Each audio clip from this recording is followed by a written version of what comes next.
출판사에서 책을 한번 소개해달라는 홍보 요청이 과거부터 쭉 들어왔습니다만 지금까진 단 한 번도 돈라에서 오케이를 한 적이 없었습니다. 유혹이 될 만한 큰 금액을 부른 출판사도 마찬가지고요. 하지만 이번에 제가 이 책에 대해서 구독자분들에게 추천을 진행하는 것은 저희 채널이 추구하고 있는 가치에 부합을 하고, 사실 유튜브라는 매체로는 깊이 있는 그 라디오로 내용을 전달해 드리는데 한계가 있습니다. 영상도 마찬가지예요. 어떤 한 이슈에 대해서 완벽히 파고들고 싶을 때는 사실 책만 한 게 없죠. 책 내용을 단순히 나열하는 북 리뷰는 의미가 없다고 생각하고, 책은 사서 읽으시는 게 가장 유익하니 이 라디오에서는 단순한 어떤 책 소개보다는 이 책이 추구하는 가치와 방향성을 말씀드리고, 그것들이 구독자분들에게, 특히 돈 되는 라디오 구독자분들에게 어떤 미래 경제 상황에 대한 통찰력을 제시해 줄 수 있을지 정도의 내용을 다뤄보도록 하겠습니다. 우선 이 책이 추구하는 한 가지 가치로 현재 일본 그리고 아베 총리의 잘못된 한국에 대한 취급 방식에 대한 지적이 나오는데, 아베가 아베노믹스를 시작하면서 강력히 일본을 되살리려고 했지만 중국에 의한 경제 대국 3.15의 추락 이후에 재팬 패싱이라는 신조어까지 등장하는 현 세태와 참의원 선거 정족수 부족에 의한 개헌 실패 등을 언급하면서 일본이 현재 안고 있는 재정 적자라든지 국가 부채, 방사능에 관련된 내용까지 팩트를 정확하고도 상세하게 짚어내고 있습니다. 이 과정에서 당연히 한국의 후쿠시마 수산물 WTO 역전승에 관한 이야기도 등장하고요. 제가 이런 것들 물론 돈 되는 라디오에서도 전해드렸지만 그것을 하나하나 배경부터 법적인 것부터 하다 끝다 보면 1시간이 넘어도 끝도 없거든요. 그런 내용을 탄탄한 팩트를 기반으로 안 좋은 상황임에도 불구하고 일본은 마치 이런 한국이 여전히 일본을 쫓아가고 있는 한참 모자란 후진국쯤으로 인식하고 있는 것이 아닌가라는 의문을 책에서는 논리적으로 제시하고 있습니다. 이는 저도 한일 경제전쟁을 겪으면서 많은 생각이 들었던 부분인데요.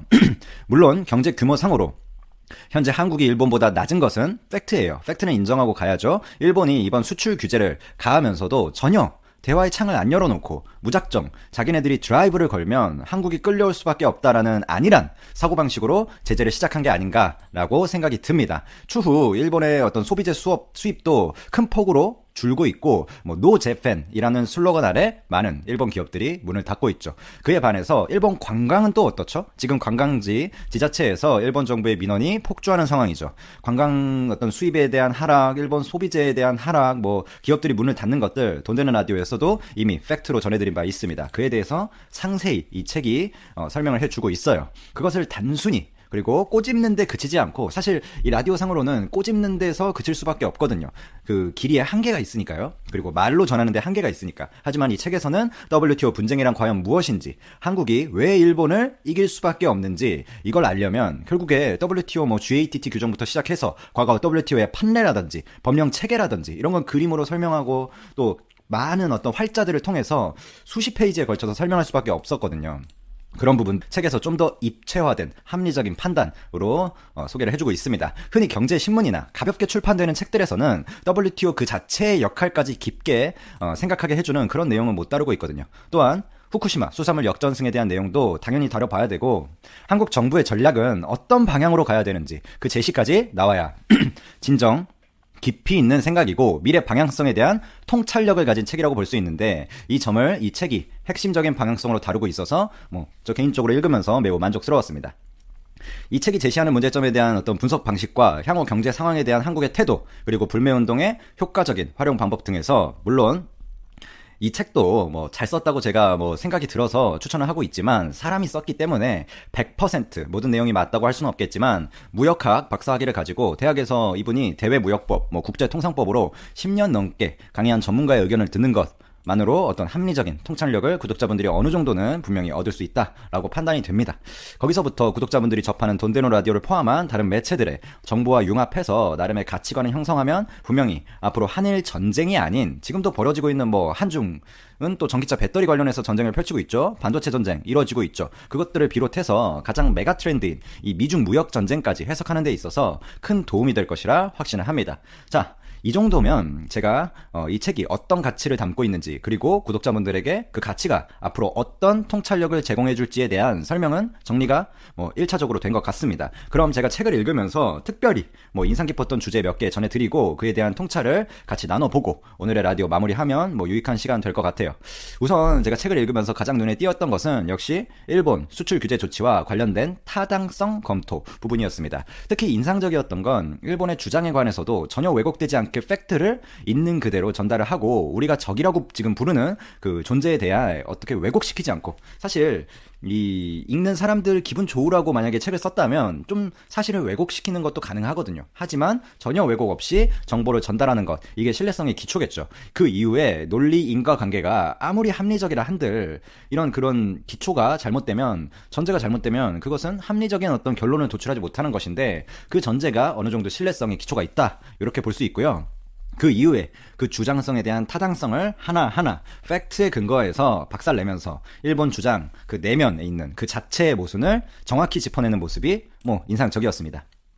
책의 그 일부 내용을 참조해서 예를 들어보면 왜 일본이 수출 규제를 하는가에 대해서, 일본이 처음에는 강제동원, 이 피해자 배상 문제에 대한 양국 신뢰관계 훼손을 이유로 들었었죠. 그 다음에 뭔 이유를 들었었죠? 1965년 한일 청구권 협정이 지켜지지 않는 부분을 들었다가, 그 이후에는 북한으로부터의 불화수소 불법 반출을 들었다가, 또 그 다음에는 어땠죠? 한국의 캐치올 미비를 들었다가, 결국 마지막에는 두루뭉술하게 안보상의 이유다 이렇게 주장을 했는데, 그게 돌고 있죠. 앞에 이유도 지금 등장을 했다가, 이에 대해 책에서는 우선 주장의 일관성이 없다라는 점을 하나 지적을 했고, 고노 외부상이나 이 아베 총리의 발언을 인용해서 한국의 화이트리스트 제외에 대해 강제동원 판결에 대한 신뢰관계 회복이라는 발언이 계속해서 나옴에 따라 무역 관리 측면에서의 제재가 아니라 정치적 측면에서의 제재라는 점을 보여주고 있습니다. 이는 명백한 WTO 규정 위반이죠. 그래서 일본은 말을 계속해서 바꿀 수밖에 없는 거예요. 걔네들이 위반한다는 걸 알고 있으니까. 그럼 진짜 그 말을 하지 말았어야지, 전제들은. 이게 아무튼 주장의 일관성을 떨어뜨리고 신뢰성을 떨어뜨리는 면입니다. 자, 다시 책 내용으로 돌아가 보면, 일본이 마지막 안보상의 이유의 근거로 그나마 들었던 게 캐치올 미흡이다, 이런 부분인데, 이 부분에 대해서 책에서 정확히 팩트를 짚어주고 있습니다. 그 내용을 한번 들려드리면, 한국은 이 법률에 근거하여 캐치올을 규제하고 있다. 2007년 전략물자 출입 공고에서 규정했던 이 캐치올 통제를 대외무역법 19조 3항에 반영해서 전략물자 수출 통제 및 비전략물자 캐치올 통제에 대한 법적 체계를 강화한 바 있다. 한국이 법률에 근거해서 이걸 하고 있다는 예를 들어준 거죠. 그 이후에도 이야기가 많지만 제가 이 책을 전부 읽어드리긴 너무 길고, 결론만 말씀드리면 일본의 관리 미흡이라는 주장은 전혀 근거가 없고, 오히려 우리는 법적으로 계속해서 관리를 강화하고 있다, 그런 상황이다라는 팩트를 정확하게 짚어주고 있습니다. 또한 이 책의 내용을 읽다 보면 한국의 어떤 법 체계로만 한일 경제전쟁을 바라보는 것이 아니라 일본의 법 체계에 대해서도 짚어주는 부분이 있는데, 거기엔 정확히 어떤 구조로 법 체계가 이루어져 있고 몇 점 어탕에 이런 내용이 적시되어 있는지 간략히 그림 같은 걸로 설명도 돼 있어서, 적어도 한일 경제전쟁에 있어서만큼은 관련 법령에 대한 충분한 지식을 습득하실 수 있는 기회가 될 것 같습니다. 또 이런 법령 체계를 줄줄줄줄 글로만 쓰면 이해하기도 힘들고, 그것을 좀 읽기도 힘들잖아요. 하지만 구조화 시켜가지고 그것을 표나 그림으로 쉽게 설명을 해놔서, 제가 법적인 내용이 많다고 그래서 유익하다 언급했지만 그럼에도 불구하고 읽는데 전혀 부담스러운 부분은 없습니다. 또한 이 책을 집필하시면서 고생했다, 이런 생각이 그냥 직관적으로 드는 부분이, 책의 그 참고 문헌 부분이 있잖아요. 흔히 레퍼런스라고 부르는 문헌이 책 페이지로 5페이지가 빽빽하게 넘게 있더라고요. 이 책 한 권을 쓰기 위해서 정말 많은 노력이 들어갔구나 라는 것을 직관적으로 또 알 수 있었던 부분이었습니다. 물론 책을 읽고 말고의 판단은 구독자분들이 자유롭게 해주시는 거고, 저는 절대 책을 구매해라, 읽어라 이런 말을 하는 게 아닙니다. 저는 단순히 그냥 좋은 책 나왔다라는 것 정도만 전해드리면 제 역할을 다 하는 것 같습니다.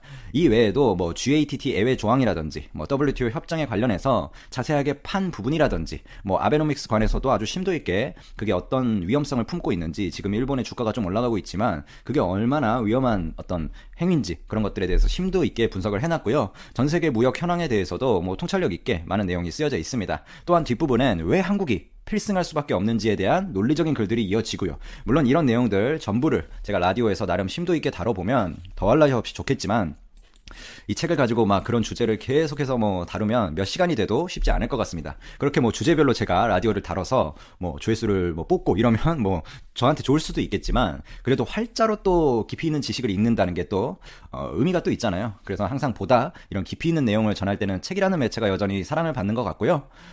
사실 요즘 이슈들이 휘발성으로 많이 발생을 해서 그런 짤막한 만으로는 그 깊이 있게 시간을 두고 고찰하기가 아깝다라는 생각도 좀 들고, 뭐 경제 뉴스만 봐도 대충은 아니까 하고 넘어가는 경우가 많이 있는데, 미중 무역 분쟁이라든지 한일 경제 전쟁과 같이 장기적이고 우리의 생활에까지 지금 영향을 미칠 만한 이슈들에 대해서는 한 번쯤 이렇게 구독자분들이 책으로 깊게 한번 법률의 뿌리까지 들여다보는 것도 뭐 재미도 있을 것 같고, 뭐 저는 책을 좋아해서 뭐 이런 말을 하는 건지 모르겠지만, 나름 그게 나중에 구독자분들이 뭐 주식을 할 수도 있고 부동산을 할 수도 있고, 부동산도 결국에 세계 경제나 이런 것들과 밀접하게 연관이 있거든요. 그런 투자를 할 때도 그렇고, 뭐 개인적으로 지금 세계가 어떻게 돌아가는지 그런 뿌리에 대해서 이해하는 데 있어서 뭐 좋은 선택이 될 것 같습니다. 하지만 뭐 선택은 구독자분들의 자유니 뭐 제가 절대 뭐 강요할 수 있는 부분은 아니고, 뭐 좋은 책 이렇게 나왔다 뭐 그냥 요 정도로 마무리하겠습니다.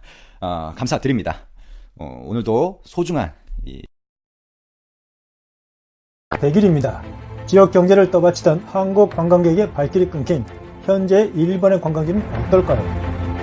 한국인 관광객이 없이는 존재감이 없다라고 텅 빈 관광지의 현지인들은 말하고 있습니다. 폐업 가게가 눈에 띄게 늘어난 관광지, 관광버스에서는 도산 준비에 들어간다고 할 정도로 심각하다고 합니다. 안녕하십니까. 참 좋은 아침입니다. 강대강으로 맞붙던 한일 갈등은 이제 경제 전면전을 넘어서 반일과 혐한의 장기화로 이어지는 모습입니다. 깊어진 갈등이 어디로 향할지 한치 앞도 예측하기 어려운 상황으로 들어서고 있습니다. 금번 22일 이낙연 총리가 일왕 즉위식에 참석하는 계기로 양국 간 타협의 실마리를 찾을 수 있지 않을까 하는 기대감이 없지 않아 있습니다. 그리고 지난 4일 아베 총리가 먼저 한국은 가장 중요한 이웃 국가라면서 관계 개선 신호를 보냈다는 내용을 접했기도 했지만, 이미 자존심 대결로 들어선 마당에 기대하긴 어렵다는 게 전문가들의 공통된 의견이기도 합니다.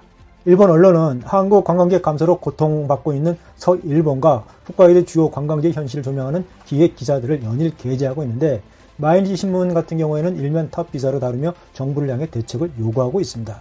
한국에서의 여행자는 앞으로도 침체 가능성이 크다며 위기감을 갖고 있다고 하면서, 신문은 한국과의 관계 악화는 발목을 잡을 뿐만 아니라 최근 성장을 견인해온 대만이나 홍콩에서의 방일 객수도 이미 한계점에 도달해 있으므로 2020년에 방일 관광객을 4천만 명으로 늘리는 정부의 목표 달성은 현재 중대 국면을 맞고 있다고 진단했습니다. FC의 한 호텔 경영자는 지금까지 대인기였던 단체버스 투어가 없어졌습니다. 시내에는 손님의 70%를 한국인이 차지하는 호텔도 많이 있었습니다. 사태는 심각합니다. 이렇게 손님이 없을 것이라고는 상상을 못했습니다. 라고 하면서, 지금은 다만 몇 명 정도라도 있으면 좋겠다는 생각이라고 히메이지 통역 지원이 말했습니다. 한국 여행기업 여행박사 1번 법인 황 사장 역시 일본 쇼크 등 경제 문제가 아닌 정치 문제로 이렇게 손님이 줄어든 것은 처음이라고 합니다. 지난해 추석은 약 40쌍의 패키지 투어를 취급했지만 올해는 한 팀도 못했다라면서 조만간 연간 매출이 반감될 가능성에 대해 어떻게 수습해야 할지 걱정이다라면서 우려를 표명했습니다. 황 사장은 거래처의 관광버스 회사에서 가동률 하락으로 향후 1, 2개월 정도에 파산할 수도 있다는 말을 전해들었다면서 대책 마련에 고심해보지만 현재로서는 그냥 말뿐이지 실제 대책은 없다라고 합니다. 일본 최대 백부운전 호텔의 홍보 담당자는 심각한 표정으로 정부에서 일본에 가지 않는 것이 좋다고 권고하느냐라고 물어봤습니다. 그는 한국 관광객 감소 원인을 양국 간 갈등이라는 것은 알고 있는 것 같았는데, 이렇게 관광객 숫자가 급감한 배경이 민간 차원의 불매 운동이라는 점을 납득하지 못하고 있는 눈치였습니다. 그는 정부가 관여하지 않으면 이렇게 관광객이 오지 않을 리 없다는 생각을 갖고 있었습니다. 일본 수출 규제 조치 후 100일입니다. 일본의 대표 온천도시 베푸는 한국인 관광객이 자취를 감춘 지 오래입니다.